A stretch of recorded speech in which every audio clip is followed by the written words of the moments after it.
अस्सलामुअलैकुम प्यारे दोस्तों आज आप सभी के लिए बाबरी मस्जिद के हवाले से बाबरी मस्जिद का करिश्मा कह दीजिए या अल्लाह का एक बहुत बड़ा करिश्मा कह दीजिए कि जिसको सुनने के बाद यकीनन हर मुसलमान खुशी से झूमने वाला है। तो वो कौन सा करिश्मा सामने आया है कि जिसका जानना हर मुसलमान के लिए जरूरी है और कौन कौन चाहता है कि बाबरी मस्जिद कयामत तक वहीं रहेगी, वो इस वीडियो को लाइक करके कमेंट में अल्लाह अकबर जरूर लिख दें और चैनल पर पहली बार आए हैं तो चैनल को सब्सक्राइब कर लें और इस वीडियो को पूरा देखना हर मुसलमान को जरूरी है। और इस बाबरी मस्जिद के करिश्मे की गवाही मेरे प्यारे मुसलमान भाइयों, मुसलमानों ने नहीं बल्कि गैर मुस्लिम भी इसकी गवाही दे रहे हैं, इसीलिए ये वीडियो बहुत ज्यादा खास है। मेरे प्यारे मुसलमान भाइयों, शुरुआत से हम आपको बताते हैं ये कैसे बनी, फिर क्या क्या हादसा पेश आए, इसी बीच में इसमें क्या क्या देखने को मिला।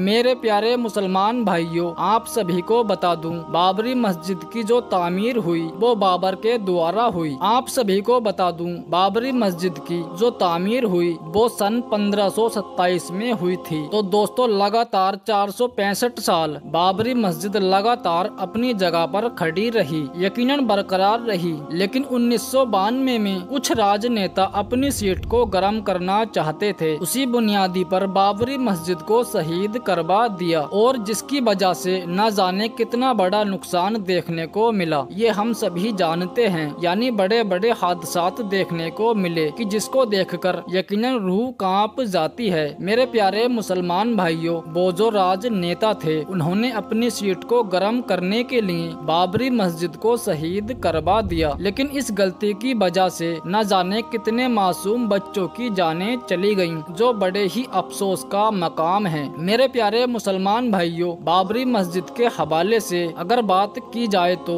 इतिहास में सबसे बड़ा और लंबा अगर कोई केस चला है तो यकीनन नजर में जो आता है वो बाबरी मस्जिद का ही केस है। मेरे प्यारे दोस्तों, आखिरकार 2019 में इसका फैसला आ ही गया और जैसा कि आप सभी को पता है कि बाबरी मस्जिद की जो जमीन थी वो हिंदू संगठन को दे दी गई है। इसके अलावा बाबरी मस्जिद की जगह 5 एकड़ जमीन दी गई है। अयोध्या में मुसलमानों को या मुसलमानों के हक में 5 एकड़ जमीन दी कि जहां पर मुसलमान चाहे मस्जिद बनाएं या कुछ और बनाएं। मेरे प्यारे मुसलमान भाइयों, इस 5 एकड़ जमीन को लेकर कोई भी मुसलमान खुश नहीं था, लेकिन सुप्रीम कोर्ट का जो फैसला था उस फैसले को मानते हुए उन्होंने उस जमीन को स्वीकार कर लिया है। और मैं आप सभी को बता दूं, उस 5 एकड़ जमीन के ऊपर हॉस्पिटल भी बनने जा रहा है, साथ ही साथ एक मस्जिद भी बनने जा रही है। अब हम करिश्मे के हवाले से बात कर लेते हैं, जो एक बहुत बड़ा करिश्मा था और वो देखने को मिला है अयोध्या के अंदर, यानी उस जगह जहां पर बाबरी मस्जिद को शहीद किया गया था, उसी सरजमीन के ऊपर जहां पर मस्जिद थी। मेरे प्यारे मुसलमान भाइयों, ये राज, ये अल्लाह की कुदरत सामने नहीं आती अगर बाबरी मस्जिद शहीद नहीं होती तो। जो मस्जिद लगातार 465 सालों से जिस जगह पर बाबरी मस्जिद खड़ी हुई थी वो जगह कोई मामूली जगह नहीं थी। यानी मेरे प्यारे दोस्तों, मस्जिद की जगह पर राम मंदिर बनाने के लिए उस जमीन की खुदाई की गई तो मेरे प्यारे दोस्तों 200 फीट गहराई में एक नदी सामने आई है। यानी बाबरी मस्जिद के अंदर कोई आधुनिक टेक्नोलॉजी का इस्तेमाल नहीं किया गया था और नीचे नदी होने के बावजूद, रेतीली जमीन होने के बावजूद उसके ऊपर लगातार 465 साल से बाबरी मस्जिद वहीं पर खड़ी थी। ये अल्लाह का एक बहुत बड़ा करिश्मा है। मेरे प्यारे मुसलमान भाइयों, जब राम मंदिर की तामीर के लिए उस सरजमीन की खुदाई की गई ताकि ज्यादा जमीन के नीचे पिलर डाल सकें, जिसकी वजह से राम मंदिर की जो बुनियाद हो वो मजबूत हो सके और जिससे राम मंदिर सालों साल खड़ा रह सके। लेकिन जब बाबरी मस्जिद के नीचे की खुदाई की गई तो मालूम ये हुआ कि इसके नीचे पिलर भी नहीं हो सकते हैं। यानी मेरे प्यारे दोस्तों, रेतीली जमीन होने की वजह से और नदी होने की वजह से अगर कोई पिलर खड़े किए जाएं तो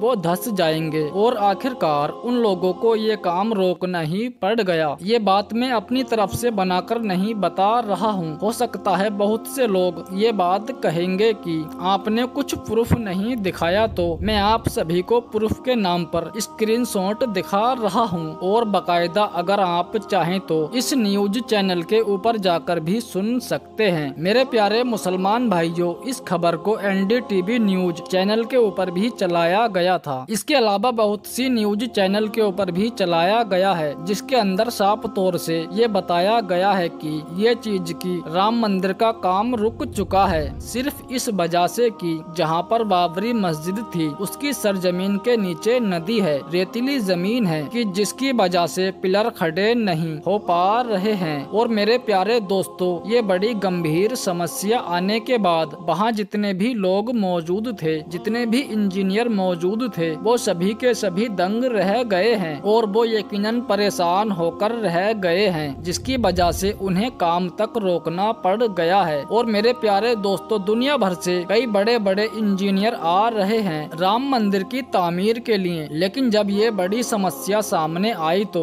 यकीनन हर कोई परेशान है कैसे जमीन के नीचे प्लेटें डाली जाएं कि जिसकी वजह से राम मंदिर की जो बुनियाद है वो मजबूत हो सके। मेरे प्यारे मुसलमान भाइयों, अल्लाह हर शय के ऊपर कादिर है और वो जो करता है वो यकीनन बेहतर ही करता है। मेरे प्यारे दोस्तों, सोचने वाली बात तो ये है, अगर बाबरी मस्जिद शहीद ना होती तो क्या ये बात मालूम पड़ सकती थी जमीन के नीचे कोई नदी जारी है और बाबरी मस्जिद जिस जगह पर खड़ी है उसके नीचे नदी गुजर रही है। ये कुदरत का एक बहुत बड़ा करिश्मा है कि नदी के ऊपर बाबरी मस्जिद जो थी वो यकीनन 465 सालों तक बरकरार रही। अगर जिसको शहीद ना किया जाता तो वो वैसे ही रहती, लेकिन बहरहाल जो हुआ वो अच्छा नहीं हुआ। लेकिन मेरे प्यारे दोस्तों, बड़ी हैरानी वाली बात है मेरे प्यारे दोस्तों, एक नदी के ऊपर लगातार 465 साल से बाबरी मस्जिद राज कर रही थी, लेकिन उसको कुछ नहीं हुआ। लेकिन जब उसकी जगह राम मंदिर बनाने की बात आई तो बड़ी परेशानियां सामने आ रही हैं। अल्लाह जाने इसका क्या मतलब है, लेकिन जो खबर सामने आई थी, जो करिश्मा सामने आया था, जो बड़ी कुदरत सामने आई थी, वो मुझे लगा कि आपको बतानी चाहिए। और इस चीज की गवाही मुसलमान नहीं दे रहे हैं, इसकी गवाही गैर मुस्लिम भी दे रहे हैं और ये बात कह रहे हैं कि अगर 100 फीट के ऊपर भी पिलर लगाए जाएं तो मजबूती के लिए वो जो प्लेट हैं वो धंस सकती हैं। प्यारे दोस्तों, ये कुदरत का करिश्मा नहीं तो और क्या है, बाबरी मस्जिद का करिश्मा नहीं तो फिर क्या है, इसको हम क्या समझें। मेरे प्यारे मुसलमान भाइयों, बाबरी मस्जिद के हवाले से जो करिश्मा था वो मैंने आपको बता दिया, लेकिन मैं आपसे एक बात और कहना चाहूँगा कि जिसका जानना हर मुसलमान के लिए जरूरी है और इसके ऊपर अमल करना हर मुसलमान के लिए बहुत जरूरी है। मेरे प्यारे मुसलमान भाइयों, हम बाबरी मस्जिद करते रहते हैं, लेकिन जो हमारे मोहल्ले के अंदर जो मस्जिद हैं वो वीरान हो रही हैं, कभी उसके बारे में सोचा है? नहीं सोचा ना, क्योंकि मेरे प्यारे दोस्तों, हमारे पास वक्त ही नहीं है और हमें चाहिए बाबरी मस्जिद। मेरे प्यारे मुसलमान भाइयों, अल्लाह के वास्ते पहले आप अपने मोहल्ले की मस्जिदों को आबाद करो। अगर हम अपनी मस्जिदों को जाकर देखें तो 1 से 2-4 सफ़े ही मिलती हैं, लेकिन दोस्तों होना क्या